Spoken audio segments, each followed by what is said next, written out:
Lundi 10 août. J'espère que vous allez bien dans On Jase ce matin. J'espère que vous avez passé une bonne nuit. Moi, je dirais que j'ai dormi sur la corde à linge. J'ai mal à la tête à matin. Je sais pas ce que j'ai fait. Je dois m'être placé pas comme il faut sur mon oreiller. Puis les joies de la vieillesse. Je t'avais de faire partie des Tomalous. Tomalou, Tomalicite, Tomalicite, Tomalicite. Bon, j'espère que vous allez vraiment bien. On commence avec la météo de Colette ce matin dans les Laurentides. Hey, je sais que c'est pas pareil au Québec, puis vous me regardez à travers le Québec. Fait que j'essaie de vous donner un peu ce qui se passe à Laurentides, mais souvent quand il mouille ici, vous allez l'avoir dans l'Est plus tard, une journée après. Mais ou l'inverse, là, en tout cas. Mais je vous donne à partir de où est-ce que je suis tout le temps la météo. Donc, ce matin, 17 degrés ici dans les Laurentides. On annonce un beau 26. Nuageux avec de la pluie.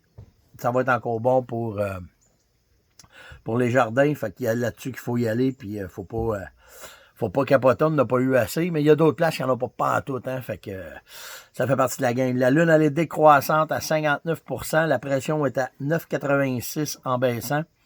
Le lever, 5h52. Le coucher, 8h18. On a perdu déjà une couple de minutes.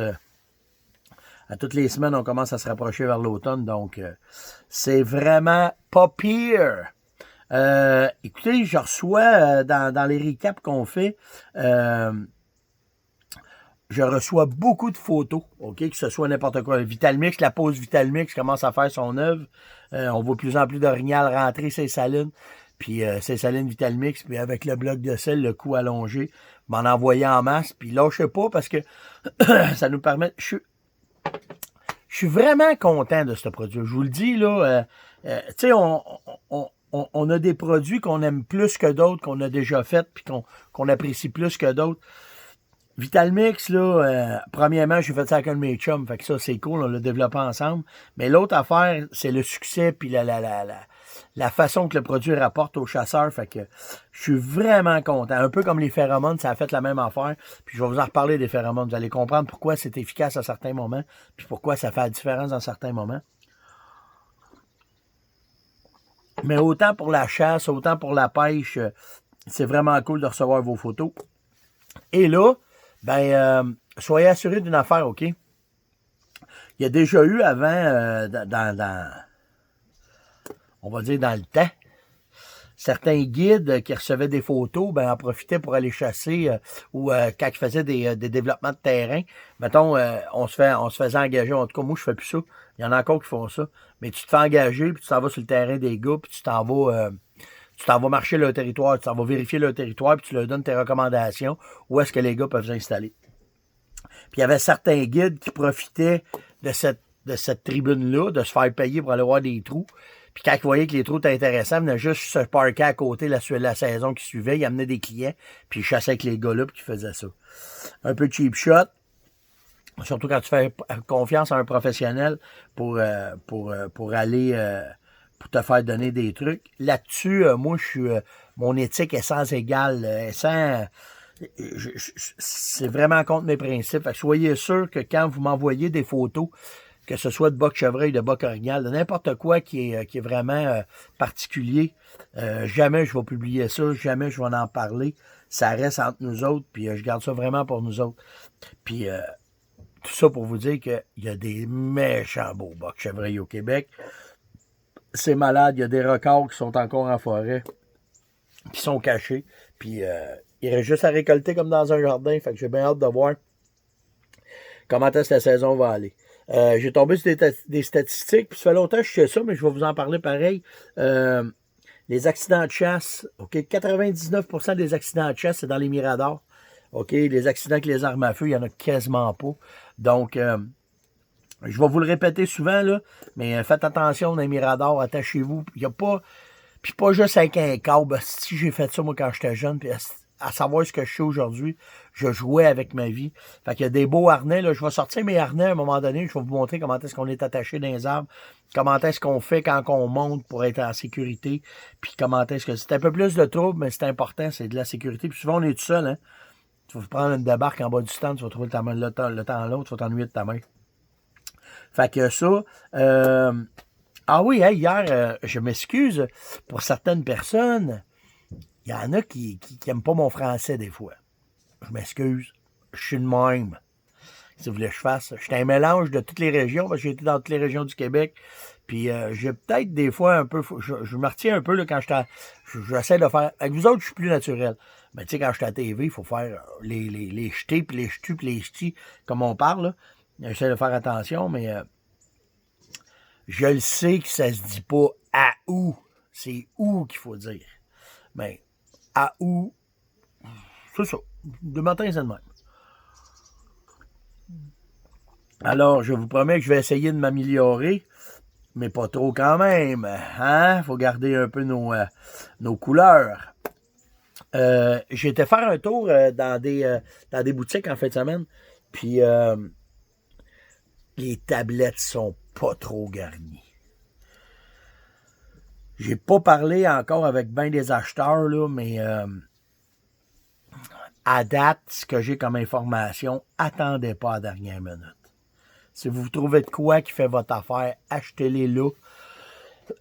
Parce que même que la vague rentre, que la majorité des chasseurs se réveillent, je ne sais pas combien de temps vous allez pouvoir vous approvisionner. Fait que perdez pas de temps, commencez à vous faire des stocks, que ce soit... pour nous autres, les urines, à date, on est quand même correct. On a des bouteilles d'acheter d'avance. On est tous dans le synthétique, ça va quand même bien. Mais... Puis, tu sais, il y a une affaire qu'il faut que vous compreniez aussi. Hein. Il y en a beaucoup là, qui commencent à me dire « Hey, on arrive là, il reste plus de ton stock, c'est déjà vide. » Puis c'est tout à mon honneur et je suis vraiment content que vous me dites ça. Mais quand on appelle les magasins pour renflouer les tablettes, ils veulent pas. Puis la raison est simple, puis c'est comprenable aussi, c'est que les gars, ils ont d'autres compagnies qui sortent moins bien. Ça, c'est que ça me fait plaisir de vous dire ça matin. Mais, donc, il faut qu'ils passent le stock des autres. Parce qu'ils veulent encourager un peu tout le monde. Puis ça, regarde, j'ai rien à dire là-dedans, là, mais n'empêche que c'est ça. Fait que souvent, dans les repeats, ils vont nous couper nous autres parce qu'on fait notre pub, parce qu'on fait notre travail, parce qu'on fait notre promotion, parce que. Puis ils vont encourager d'autres qui font rien, puis qui vont essayer, quand vous allez arriver, de dire, ben écoute, je vais avoir tel produit. Ah, attends, de quoi peut-être meilleur? Puis ils vont vous passer d'autres choses. Mais... tout ça pour vous dire que c'est un peu pour ça que des fois, vous ne voyez pas le stock sur les tablettes, c'est parce qu'ils en ont déjà reçu. Ça, c'est fait vider. Puis là, ben, ils essayent de vider les tablettes pour vider leurs inventaires. That's the way it is. C'est tout. Je peux pas rien faire là-dessus. C'est comme ça. Puis on vit avec depuis toujours. Hey, toi là, matin. Bon. Après ça, j'ai eu des questions sur les réactivations. OK. On met quoi? J'en ai déjà parlé un peu. Je vais vous arriver avec de quoi cette semaine. Là. Je suis après monter un kit. On va probablement faire une promotion pour arriver avec de quoi. Mais je veux pas rentrer juste dans la réactivation tout de suite. On est dans le temps. Là. OK, les prochaines fins de semaine, c'est là, il faut que ça soit fait. Fait que je vais vous arriver avec de quoi cette semaine. Fait que soyez juste un peu patients. J'ai des réunions ce matin au bureau. Puis on va regarder comment est-ce qu'on va faire ça. Puis on va faire de la promotion là-dessus, justement. Pour s'il y a du stock dans les magasins, ce qui reste dans les magasins va sortir. Puis on va faire probablement des promotions web aussi là, pour la publicité. Fait que il y a ça. Ah oui, j'ai Pierre-Luc Auger qui m'a posé des questions hier. C'était trois questions en rafale. Là. Il dit, Steph, une ligne de grattage, ça peut s'étendre sur quelle distance? Quand tu arrives, tu vois une ligne de grattage, comment qu'elle peut faire loin dans le bois? As-tu une idée? Ça dépend tout le temps de deux affaires. Ça dépend du point de nourriture, puis ça dépend des dortoirs. Fait que, normalement, ils vont faire les grattages, les frotteurs en dessous. Parce que c'est là que les femelles utilisent ces corridors-là pour aller se nourrir puis aller se coucher. Puis c'est là qu'ils veulent laisser leurs traces. Parce que les frottages, les grattages, c'est pour montrer qu'ils sont là, montrer leur senteur, montrer leur dominance, puis montrer qu'ils existent vraiment. Fait que, puis plus qu'il y en a, plus qu'il y a de la compétition, plus qu'ils sont agressifs. Fait que ça dépend, c'est jamais pareil. Puis je vais revenir avec ça. Il y a des façons de les lire, il y a des façons de les faire. Mais pour ce qui est de ta question directement, ça dépend juste de la distance entre les deux. Des fois, tu vas en trouver qu'un ou deux. C'est parce qu'il a stagné dans cette place-là. Il y avait peut-être des femelles qui étaient Saint-Buton. Puis c'était le temps comme de s'entraîner. Il a commencé à laisser des signes. Mais pour les primaires, ça, c'est un autre game. Puis souvent, c'est entre les points de nourriture et les dortoirs qui vont faire ça. Fait que, puis je vais revenir, là, je vais vous en parler en masse de ça là, quand ça va être en temps et lieu. Il dit, quand j'ai un champ de maïs à côté de moi, il dit, tu chasses ça comment? Pas grand-chose à faire tant qu'il n'est pas coupé. Parce que le maïs, ça offre deux choses, ça offre de la nourriture puis ça offre du couvert. Fait qu'ils peuvent vivre dans le champ de blé d'Inde, dans un méchant bout. Fait que souvent, ils vont être là. Tu peux vérifier les accès parce que au Québec, ils sont pas tout le temps portés à rester dans les champs de blé d'Inde, parce qu'il y a des places que j'ai vues qui étaient là, ils vivaient là-dedans l'été. Mais dans ton cas, vérifie les accès, les in, les out, mets des caméras de surveillance, tu vas savoir où est-ce qu'ils rentrent.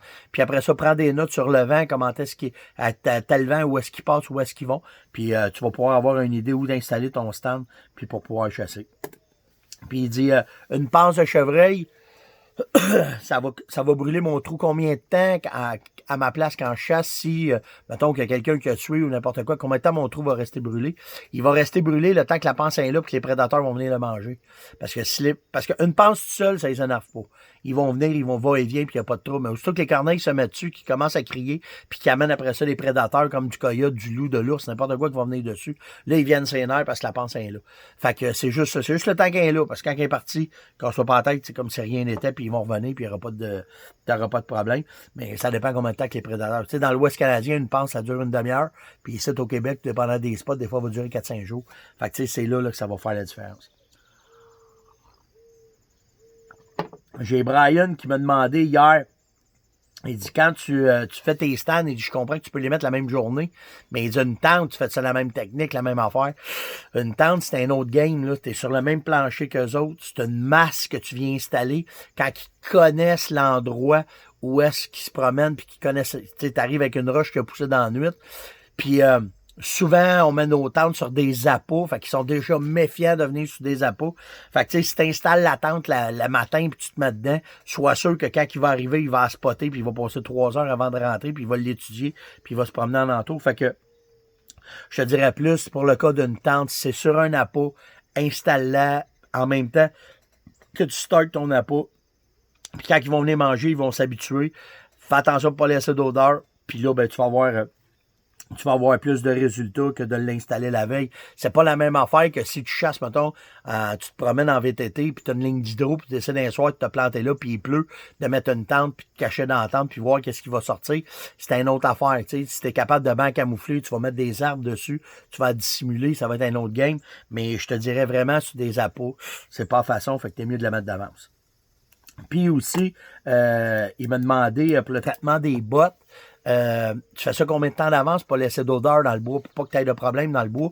Ben, là, j'ai commencé à les traiter là, je vais les porter, s'il y a des excédents, ça va se faire, je vais les traiter au destrodeur avant, puis si t'as cet ici, là, tu sais, on commence à laver notre linge, faire nos affaires, fait que c'est vraiment au mois d'août que je fais ça, puis je les retraiterai pas pendant la saison, parce que c'est des bottes qui sont assez performantes, là, les Amberland, que moi, je les traite une fois avant la chasse, c'est fait, puis c'est réglé.